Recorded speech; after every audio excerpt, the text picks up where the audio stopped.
coming through. Looks like I had it professionally done.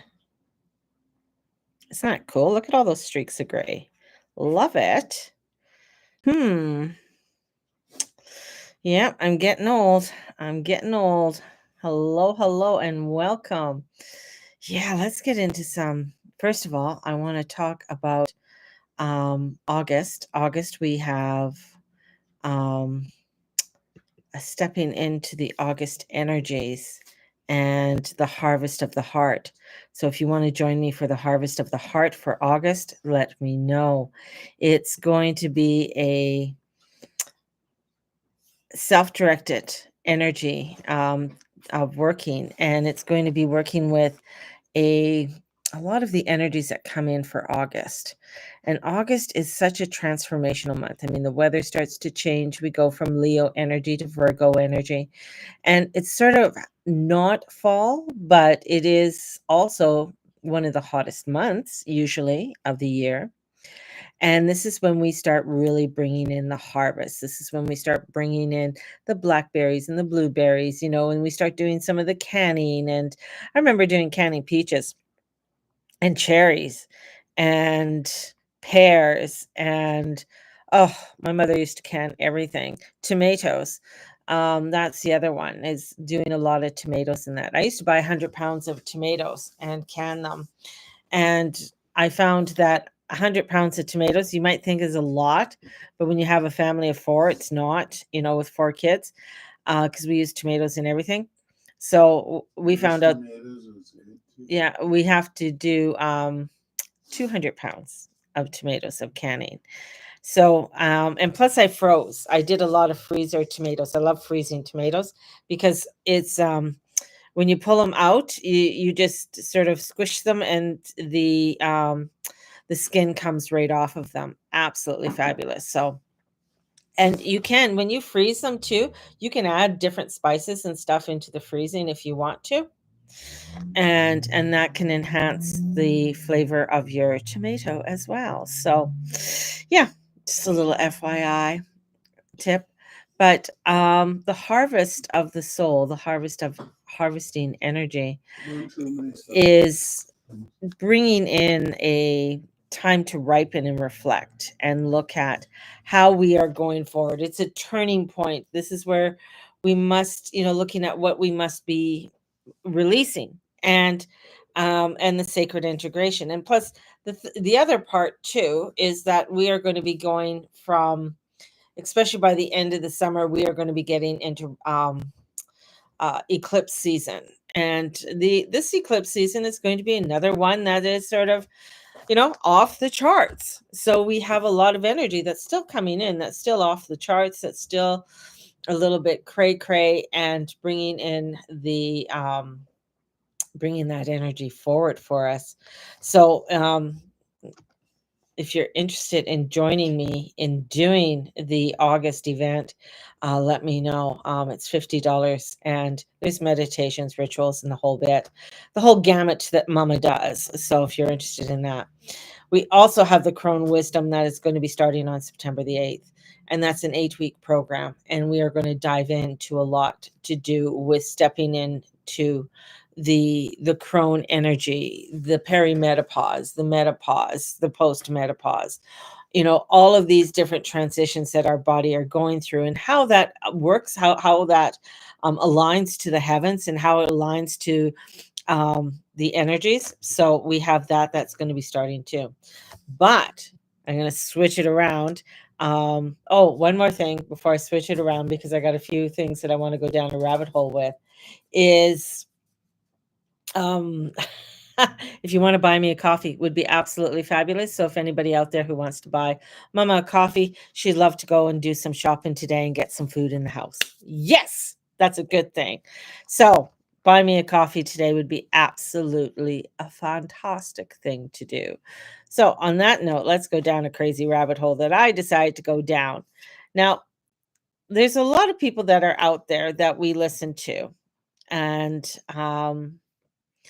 we they're quite influential in what they, and the people that they have on, and they're very entertaining.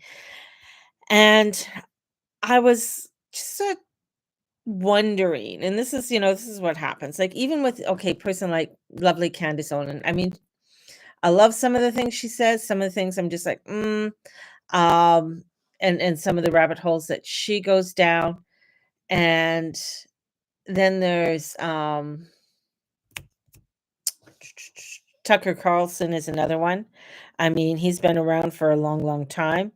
And, just listening to some of these people, and they're very influential. I mean, they have a huge audience. I mean, they have millions of people that follow them. And wondering, with all of the different connections, I mean, now I know Tucker's really speaking out about the Epstein and the whole thing about the Epstein files not being released and everything else. I feel like, as I say, it goes deeper. I also, because of the ties of the United States to Israel, there could be something there. There could be something there, with that. And looking at their charts, definitely there's something there. There's another one that I decided to go down a rabbit hole. And he is, I mean, I've listened to him. I've um thought, yeah, he's a very interesting person, and he's got a lot of, he gets a lot of people on his show, and a lot of people, tune into him. He's the largest podcaster, and it's Joe Rogan. And this is kind of one of the ones, because I was kind of curious, because I've heard it before. I mean, I'm not the only one who's gone down, thinking about Rogan's public persona doesn't always add up. And um, he's on the fringe of many different things and circles. And well, there's no hard public evidence of it. Um, but there's very curious patterns that I think that are worth exploring. And I found it very interesting. I mean, this is a guy who went from Fear Factor host to, stand-up comedian to one of the most influential voices in globally, almost overnight.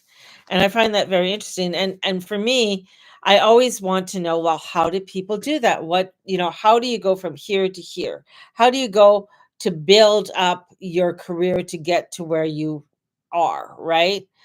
And I get curious. And so this is where his show, the Joe Rogan Experience, has been, the algorithm had pushed him to the charts, like pushed him up. And despite being deeply countercultural or controversial, um, Spotify still paid him $200 million, right? And he became the number one. So it's just, his interviews never goes too far. Like, he's interviewed Snowden, Alex Jones, RFK Jr., Graham Hancock, the UFO whistleblowers, but somehow he always walks the line. So he's very um he questions the authority. Like, he questioned the authority when it came to the elixir. He became that other voice that was able to say things, even though they the legacy media was shooting him down. So, I mean, that really got sort of the underdog, the people like behind him, right? And then it dilutes and he dilutes or he rationalizes the answers. And the thing is that he never said don't do it. He never said don't do it. He walked a very fine line. He said, why should I if I've already had it? When it came to the elixir and COVID. So this is where I just sort of went down. He's very into MMA, psychedelics, and mind control. So he's deeply embedded in the MMA, which is UFC, a sport that's linked to military psychology, DARPA testing, and human performance labs. He advocates DMT, ayahuasca, and sensory um, deprivation tanks, all of which have MK Ultra connections. And if you don't know what MK Ultra connections are, Well, we can take a deep dive on that on another day because that's a whole nother kettle of fish with MK Ultra. He also knows a lot of neuroscience, psychedelics, and hypnosis, like someone trained or not just it's not just casual interest, right? He's really gone into depth with a lot of things and a lot of information. He's filled with a lot of information when it comes to things like that and maintaining the body and the nutrients. And he even I mean he even has a nurse that comes in for a special IV every day to give him the vitamins and nutrients. Pause because you weren't using the app. I was using the app. I am using the app. That was weird. That was a weird thing. I've never seen that come up. But Rogan, I mean, he's guests often include military intelligence, CIA whistleblowers, black ops, soldiers, UFO insiders with ties to defense agencies. He never challenges the military ties too hard. He really legitimizes them. He really walks that line, and he does it very well. Like he's a very very smart person, you know? He doesn't bring in somebody who's overly controversial or that would really challenge him overly too much. And I can think of a few people that, I mean, he would never have on there. And then, of course, his wife, you try and find information on her. It's like, it's been scrubbed. There is nothing on her. Like it's very it's an interesting one, his wife, and finding information on her and um where her lineage goes back to. And it's just basically non-existent. But it does I did another deep dive on that one and just sort of went down a different alley. And it was interesting some of her lineage, especially on her mother's side, and the affiliations that they had during World War II. So I found that was quite interesting in that. So with his wife. So and she's an extremely private person. Like where Joe's out there, he's, in the light, limelight. She's not. So his family and personal history are murky,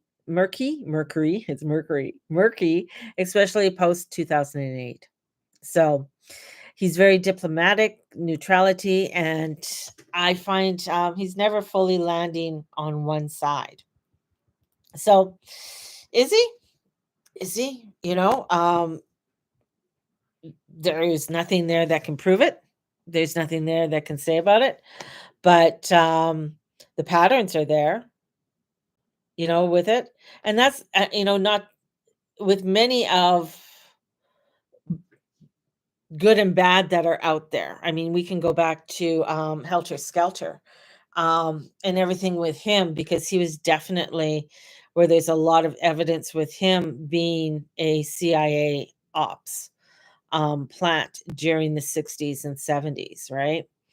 And the whole thing with the LSD and mind control and the whole bit. And it's amazing because I think because I'm watching the Duger family on Prime and how mind control really gets into um into people's lives, like on the way we think, on the way that we are structured, on how we do business. And um we're really, especially here in Canada, we're really taught to be very reserved. I mean, we're not like the Americans. I mean, for personality wise, the Americans are very much go-getters. Let's go out there, let's do this.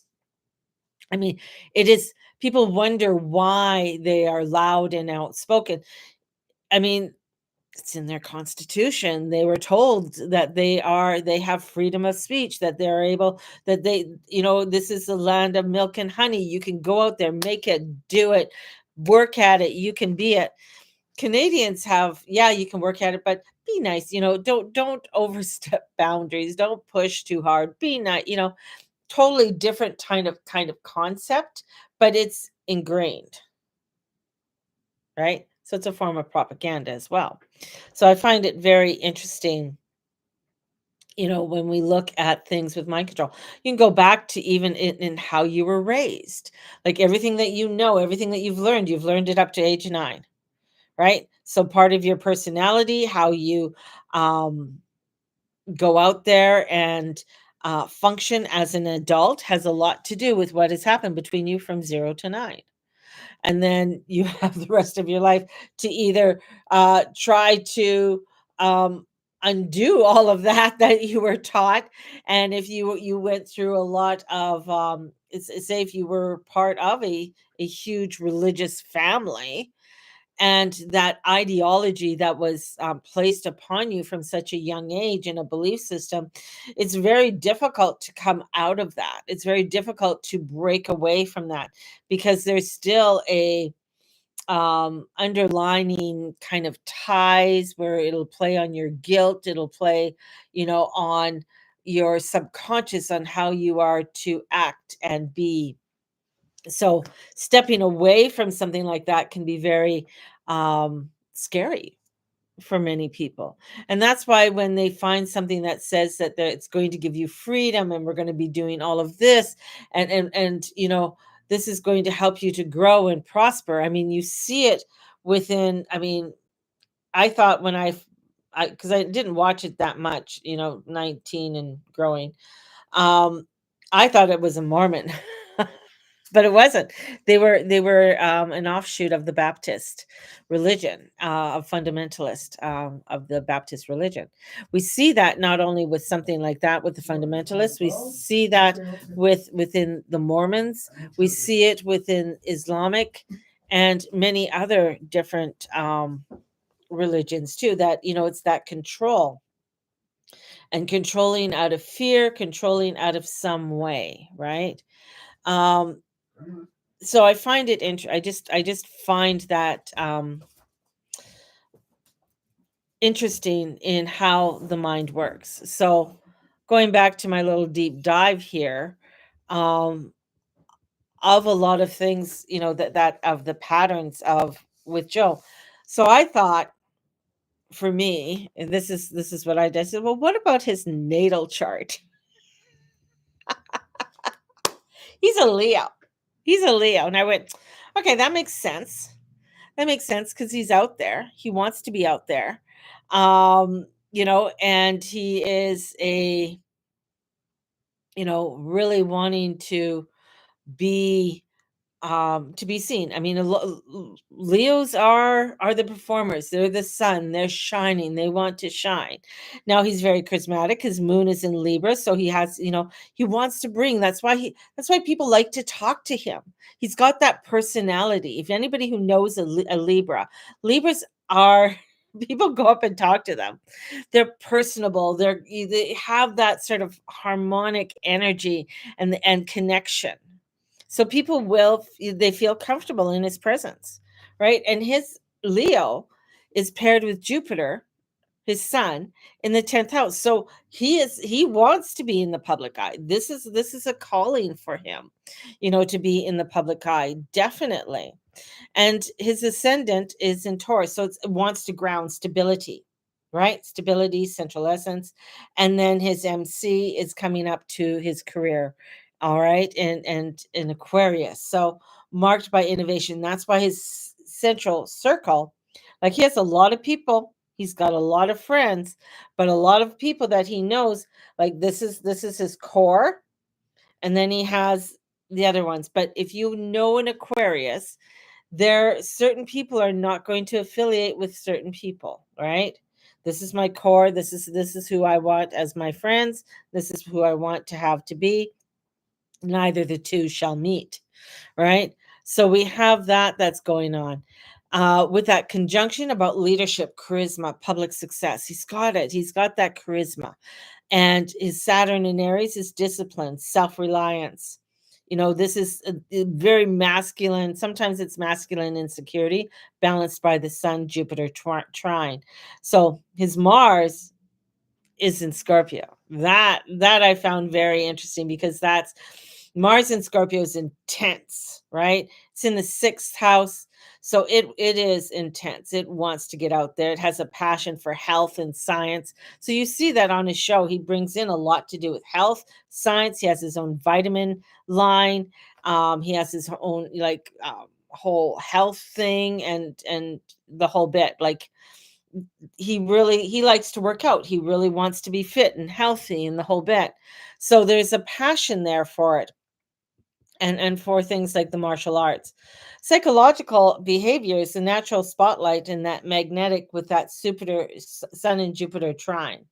So it brings in the grounding with the Taurus and the balance with Libra. His chart's quite nice. He's got a very nice chart. He really does. He's got a lot of charisma. He's got a steady presence, very diplomatic, and that's what makes him a good host. Now, the interpretation on how it relates to the controversy is his chart blends authority with discipline, the Mars and the Saturn, with public charisma and careful messaging.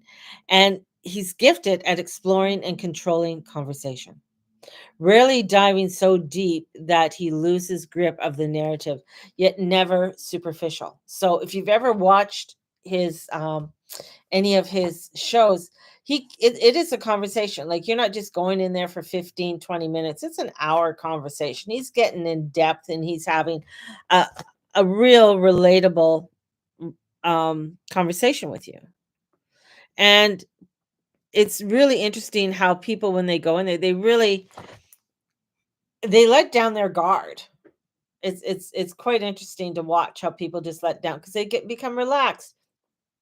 I mean, we've seen him where he pours a drink for somebody, or he's very respectful, like to others. If they don't drink or do drugs and stuff like that, he won't have that there. But if they do, I mean, yeah, okay, I've seen him take a toke on on his show and have a drink and stuff with his whoever's on there. So he really likes to bring in the a conversation, like you're actually having that conversation. So in short, astrologically, he could be the archetype for a charismatic influencer who disrupts yet controls, a perfect for someone in a position of soft power, but no planet alone confirms the tie to it, right? But the connection definitely is there. I mean, the CI was formed in July 26, 1947. Sun in Leo, Mars in Libra, Pluto in Leo. So this was like, wanting that Leo power, authority, identity. The Pluto in Leo is very interesting because that is the baby boomers. And the baby boomers, the Pluto in Leo is all about, this is why we had suburbs, and this is the generation that had street parties, and you if you look at anything from the 50s and stuff, and you see people coming over, you having a martini, you're connecting. There's a whole thing about connecting and having engagement and being a part of the community. So that was really a Pluto energy. So this is a heavy emphasis when you look at the CIA chart, with public authority and identity. And the Libra Mars is diplomacy infused with aggression. And when you compare the two, right?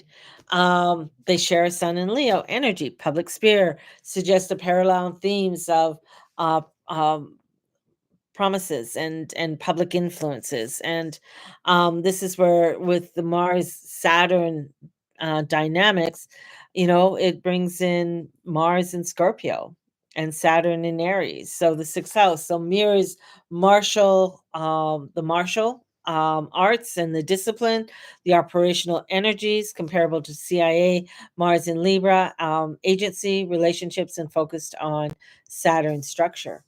Um, so this is, I mean, when doing this type, bringing in the astrology just brings in a whole different layer of information. You can go down these little shoots, and I'm just like, well, how does that compare? Like, what's going on in their chart that brings in this sort of energy. Like, not saying that it's hard fact, it's just curiosity and bringing in that curiosity. And that's even when I do somebody's reading and looking at somebody's reading, you can see where you might just look at their sun sign saying, "Oh, well, I can't really see why that person went in, is in such a disciplined career." But then when I look further, I'm like, "Oh, yeah, definitely. They had to be in this disciplined career." Right? They had, because of maybe they had a lot of fire structure where their Mars is, and wanting to have that type of structure, whether it's the military, the police force, border control, etc. Right?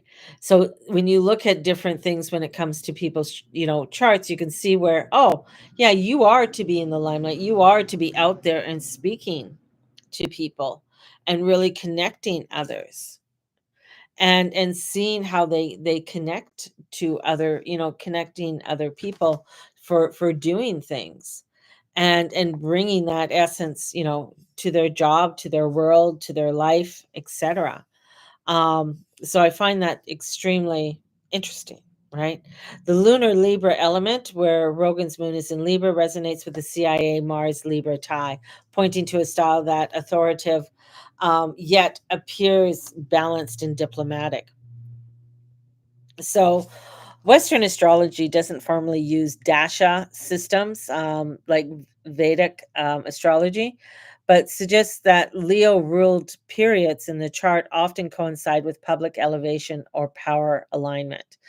And Rogan's Leo Jupiter periods during his career launch, Spotify deal, align this power indicator. So just as the CIA's founding Leo energy signals its mission of influence.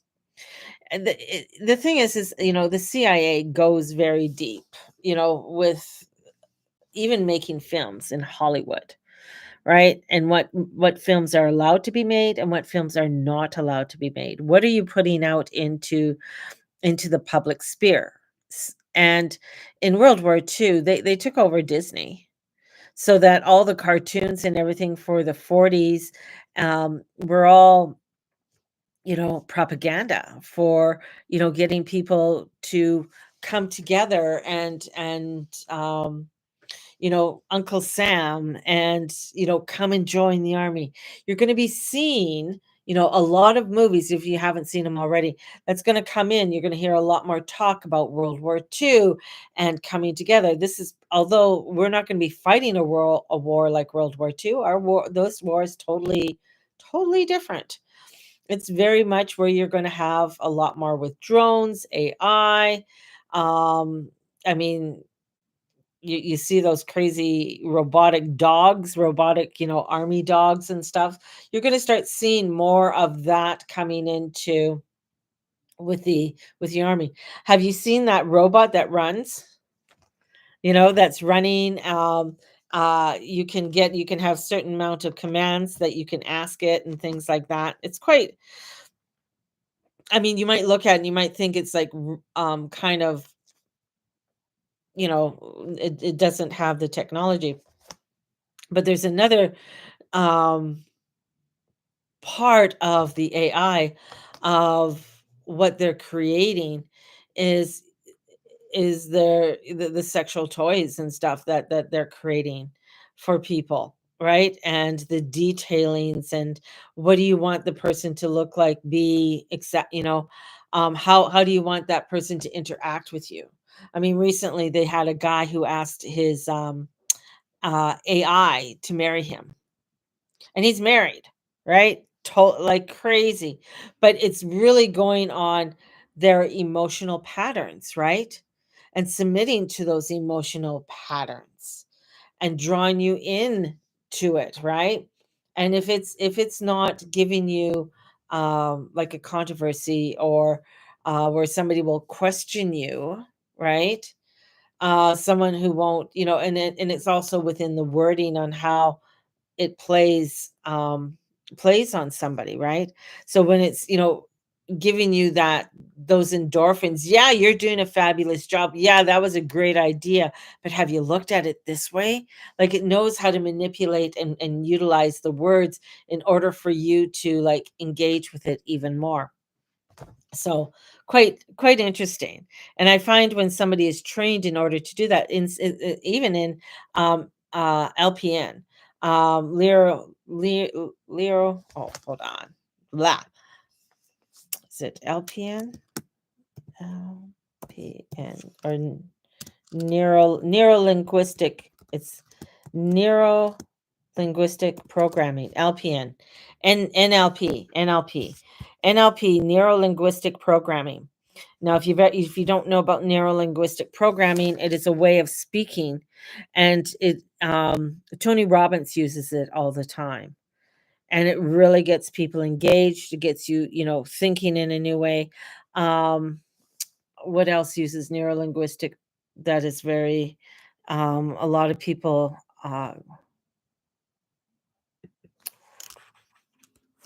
anyways, my brain goes blank. But it is prevalent in different spiritual works and people using it in different spiritual works. And, it's getting people engaged, getting them to come in um, and be a part of it. So, which is very interesting. So, so yeah, no, I don't want that. Any questions? Any questions?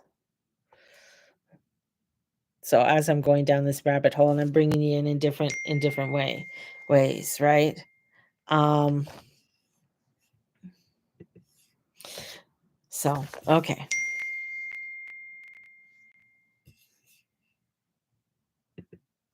There you go. People are just texting me and I'm just getting rid of the text. So that's the whole thing is like for us to be we don't listen to a lot of Joe Rogan, which is bizarre that you say all of that, right? Yeah. Some people are I mean, I have listened to a lot of Joe Rogan because of the different people that he's had on. Um, he doesn't trust him. Yeah, and that's the whole thing because you got to look at how he rose to power, right? Many who do listen to him are the Zoomers, which are the Gen Zs, and so a lot of the Zoomers and the Millennials listen to him, and really because of the different people that he brings on.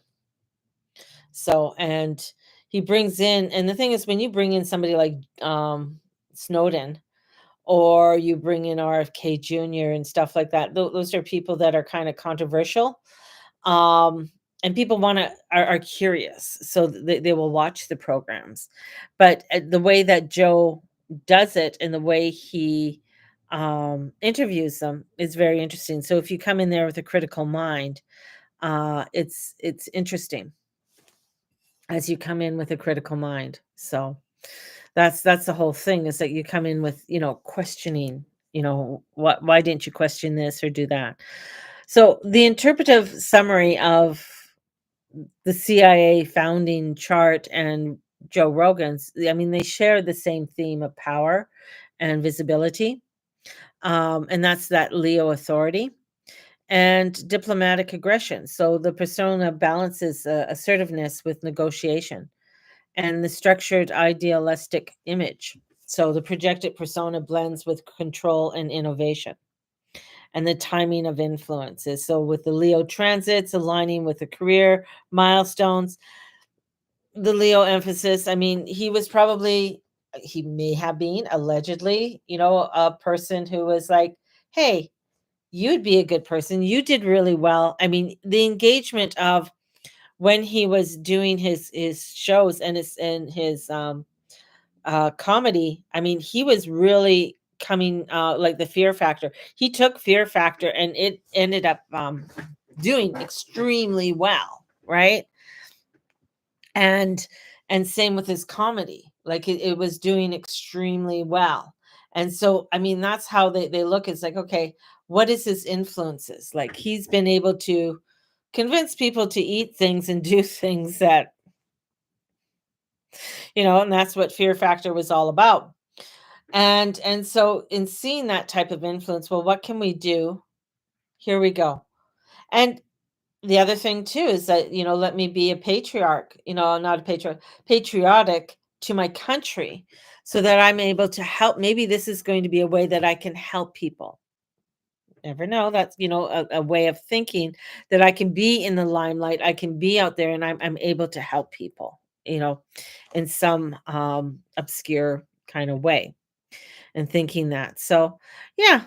So the bottom line is that astrologically, he fits the energetic mold of someone who's ideal for um, a position of soft influence and someone who can probe fringe ideas, normalize controversial topics, and yet remain established, approved rebel, right?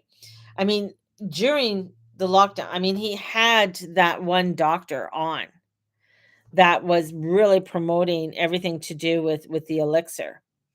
And he came on Joe Rogan, even though Joe Rogan was asking him some hard questions, right? And it's funny because he got him to break down just through the questionings and how he got in. I watched that. He got him to break down. And then the next day he went back because, of course, who is the guy being paid by? He's being paid by Pfizer. That's his big paycheck. And of course, he's not going to, the next day he's like, oh, well, yeah, that's, a bunch of bullshit, blah, blah, blah, and just double faced him, um, two faced him. So, yeah. So there's a way of bringing out the truth. He's got a way of doing that, which is very interesting. Very interesting. So, I find it, when we're looking at different personalities and different people that are making big waves or are quite influential, right? Um, it's interesting to see what their chart is, and their alignment on what they're doing and how they are coming out and perceived. And another one too is Tom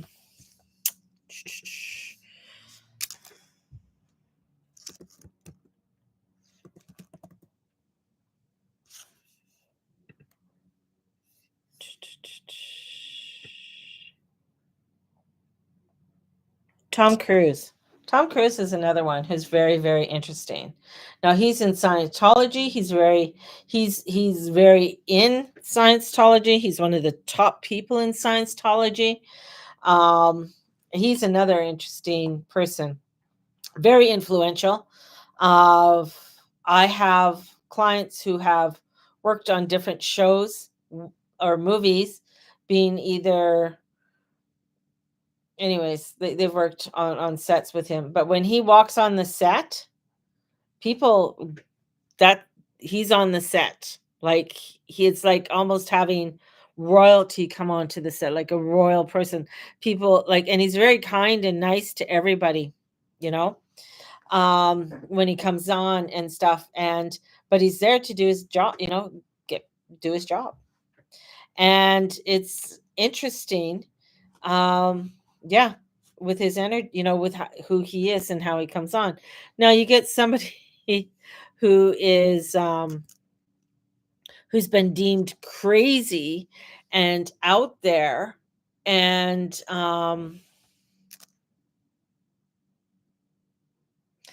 that people will,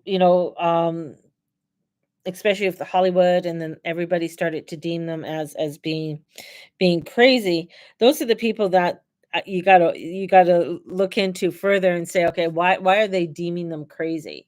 Why are they deeming them as being, don't listen to them, or a controversy will come up around them to really break them down, right? And you see that with a lot of people, with certain people that have come out and have been in the limelight, and then they've, because they overstepped the bounds. We got Prince, you got, even with Michael Jackson's another one, of how he was persecuted and ripped apart, like him or not like him. Um and how things were thrown at him, right? And the whole bit with Michael Jackson and even Prince. And then the thing is that you hear things about Prince and you think, "Oh my God, well, what a weirdo to change his name or to have a name that's just a symbol and stuff like that." But go into the details of why he did it, and then you're like, "Oh, holy shit." Mel Gibson is another one. His chart is very interesting as well. And going into Mel Gibson's chart, because he's a radical. He's a total radical. He's not, I mean, this is a guy from Australia who was big in Australia, then made it big over here. And then Hollywood didn't like what he was doing because he was just questioning things and he was investigating things. And um he's very inquisitive, right? And they don't like it if you're too inquisitive, if you don't toe the line. We'll pull it all away from you. But he's turned it around, right? And that's the whole thing, and turning it around. So it's interesting to see, when you look into different personas and different people. Carney's another one. Like, why did Carney, come over, like, um, even looking at him, I mean, he knew how to get to the baby boomers, because the baby boomers like to be in a party. They like to have, "Oh, let's get together. Let's get," you know, they want to get together. Oh, this is like, they love something like that, right? That's that's the whole thing about baby boomers. They liked, let's make it a party. Let's make it like everybody's together. Let's do this. And they fall into that line, they fall right into line. Very similar to what happened during, the lockdowns. Oh, let's fall into line. You got to listen. You got to do this, and a lot of them were the baby boomers. I mean, my brother's a baby boomer. He called me retarded. Uh, it's looking at, a lot of and the other ones that really wanted to fall in line were a lot of the Zoomers. So, they want it to be, let's just get back. I mean, why are we listening to all this bullshit? Let's just get out there, kind of thing. So that's another, interesting aspect too. So the psychology of it all and how the manipulation comes through in everything that we do. It's just like having to work certain jobs. Why do we have to work certain jobs, or the whole thing of the 9 to 5? If you ever read, what is it, the 4-hour work week, and he talks about that a lot of work can be done, like, companies want to stretch out work weeks to be 40 hours, but a lot of the work could be done sometimes in 10 hours, 20 hours. They don't have to. You That's the whole thing. It's like because we want to have that control. We want to make sure we know where you are, what you are doing. But if you can reduce the hours that you work to create more time for oneself and the family and doing that. I mean, we spend more time at work than we do at home,